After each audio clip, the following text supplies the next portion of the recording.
Olha, de fato, Daniel, essa emenda constitucional ela é muito importante, principalmente por conta do que temos visto aí da reforma tributária. Sabemos que ela vai acontecer, mas apesar de essa emenda constitucional ter sido um marco importante para a concretização desse plano, ainda há muito a acontecer.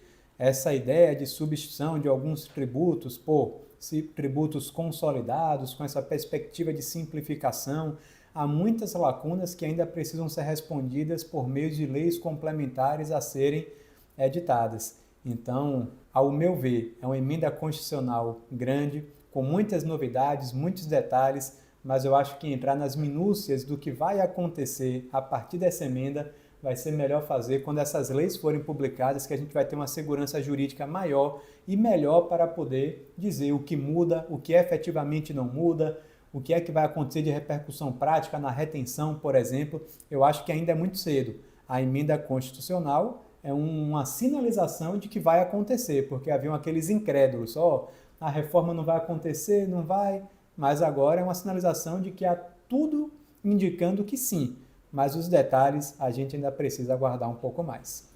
De fato, tem vários pontos que você comentou aí, Gustavo, que eu acho que são interessantes a gente acrescentar algo. Primeiro que muita gente realmente não acreditava que a aprovação da reforma tributária poderia ocorrer em 2023. E eu era, inclusive, um desses céticos, porque eu via com uma certa resistência o fato de que havia realmente um consenso em torno de um determinado texto por causa da tensão de forças que havia. Não era só o governo discutindo e brigando com os contribuintes. A gente tinha ali o próprio Estado dividido, porque a União tinha os seus interesses, os estados e os municípios outros interesses, e tensionando ali não só contra um tipo de agente econômico. A gente viu, por exemplo, a indústria se posicionando mais a favor da reforma, o setor de serviços resistindo ali àquilo que foi proposto no texto. Então, era um conjunto de forças tão misturado e embaralhado que a gente não sabia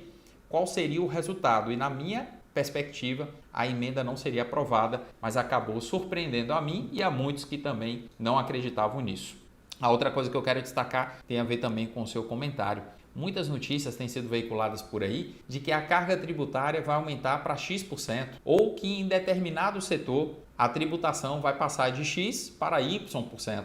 E isso é absolutamente impossível de se calcular hoje, porque a emenda constitucional ela representa os fundamentos de uma nova construção, né? Usando de uma figura de linguagem, é como se os fundamentos fossem lançados e agora a gente tem que esperar as leis complementares que vão representar como que a subida do edifício, aquela parte de alvenaria das colunas, das paredes, dos pavimentos que vão dar cara para esse sistema. E as obras de acabamento, vamos permanecer nessa figura de linguagem, os regulamentos, os decretos, as instruções normativas ou portarias, resoluções, isso vai vir ainda mais adiante. E só quando tudo estiver finalizado é que a gente vai poder dizer determinado setor teve aumento na carga tributária? Sim, não e de quanto? De uma maneira geral, dá para perceber pela estrutura, pelos fundamentos, pelo desenho do projeto, dá para perceber que o setor de serviços tende a ser muito penalizado.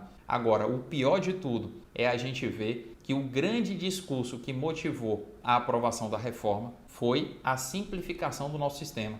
E essa simplificação não me parece que vai acontecer, ou pelo menos não vai acontecer na medida em que a gente desejava e na medida, eu digo mais, que o país precisava. A gente possivelmente vai ter tantas exceções dentro dessa nova sistemática que a gente corre o risco de ter uma complexidade ainda maior do que a complexidade do sistema anterior, o sistema que está vigente por enquanto.